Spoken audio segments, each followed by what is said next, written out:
This is a scale that I created years ago, back in my Equitable days, that every life insurance policy plan lies on this scale. Everything begins with the computation of a premium, with a computation of a single premium policy. You pay a lump sum down, never paid any more. This guy's at 25 years old, we'll say.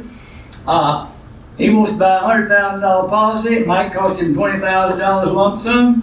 You never have to pay any more. Also, it'll pay dividends and such, like you saw there on the State Farm graph a while ago with the policy I bought back in 1959. Now, you can finance that single premium policy. You can rent that finance policy, that single premium policy, for term insurance. 1 year term insurance, 10-year term, 20-year term, whatever. But odds of it paying is remote. Home office folks, can y'all tell me what term insurance, how often do they actually pay off? Do y'all know? Less than 2%. Y'all got a... Dean, do you have a better idea? Yeah, it's no fun. It's very rare that it pays off. Yeah. We like to think. We like to think about it. Okay. Now you can finance this over the theoretical lifespan. In Canada, it's whole life 100. Now, if he's 25, that's a 75 pay plan.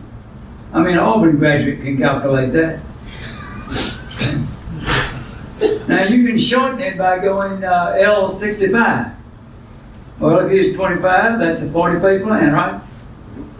I told you this is complicated. Now, you can shorten it by going 20 pay life. Y'all got a 20 pay life at Yeah. Now, some folks still have a 10 pay life.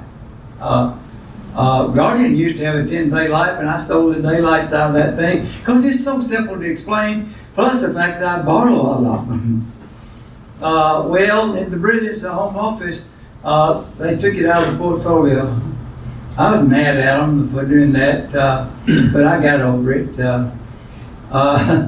I said, if I can take this policy here and put some money here and put a paid-up edition rider on it now, I can put it anywhere in the scale I want it. So I got over it, but I was mad at them. But bless goodness, they have put it back in the portfolio now, I hear. But this is a line for banking purposes that you don't want to cross. But this is not an earth-shaking result. I think life insurance agents overplay this. They get, again, fascinated by minutia. And there's no need for it all. I just multiplicity policy solves the whole cotton picking works. No, that gives you a lot more flexibility. But if you get on this side of the neckline, modified endowment contract in the USA, let's say that you had cash values over here and you wanted to make a loan to buy an automobile or something that's fairly substantial, say might cost you $20,000 or $30,000. Some of that is going to be treated as income that year and be taxed.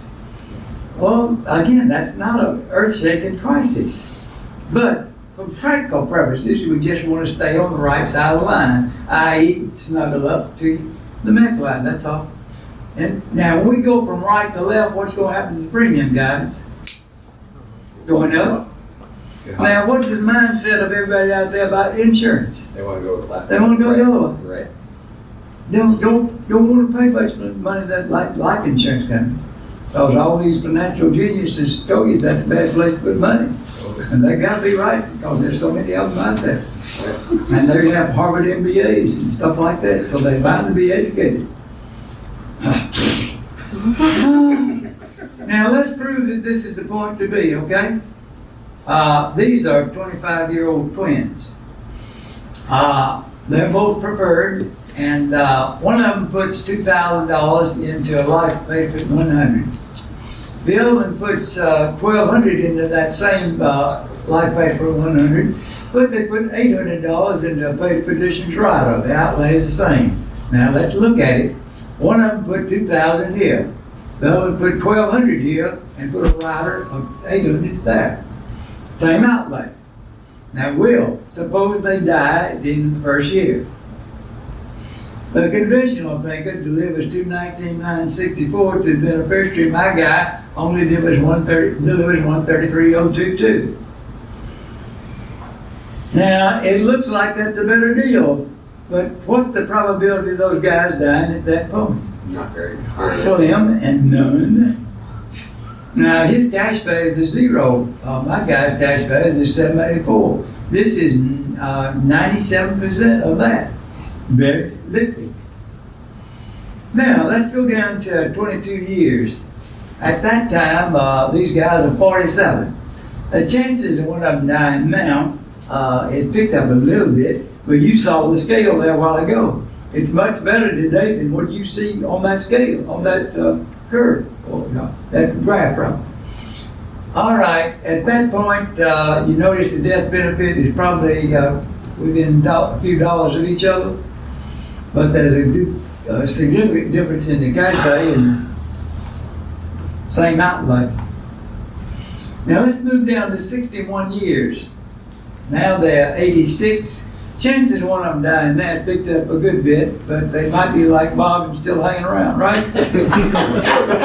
Some of them all the time. Now, the conventional thinker's death benefit, 2.305. My guy's 2.596. Same outlay. Now, if we do that, we've taken the life paid 100, and by the pay petitioner's rider, we moved it to right here. We're not where I said to be, are we? We should be here for banking purposes. Now, let's reverse the outlay, Will. Let's put 800 here and 1,200 here. Now, if we do that, Will, this number will go down. The initial death benefit will go down. The cash pay will go up. The point of equilibrium won't be 22 years, it'll be maybe 17 years, maybe 16. And this number will go much higher. Well, we've only moved it to here. We are where I said to be. Do I need to keep drawing pictures? No. But you see, that's the way life insurance folks think out there in the big wide world. They got to see numbers and so forth. They can't just do things logically. Reason to tell you this, it doesn't require all that minutia that's out there, but it prevails. And they'll argue with one another about, oh, my deal's better than yours because of so-and-so numbers and stuff. And it's not. So how you behave is much more efficient than much more is more effective than how the insurance company affects. See those investments that I made from the State Farm policy? State Farm didn't have a thing in the world to do with those. And the results of that was much better than what you see on the performance of the State Farm policy. The life insurance stuff there is where do you get the wherewithal to do something that you know is a good deal. And good deals are out there. Because people do get in trouble and they need help. And you can help them out if you've got ready access to wherewithal. By the way, there are no policy loans out there on all our policies now. They're all paid off. Everything's paid off. There are no debts, no mortgages, no nothing. It's a very peaceful, stress-free way of life. And fun. All right, now here's something. How are we doing on time, Jason? Doing good. We've All right. just under an hour. He's got the stage hook, so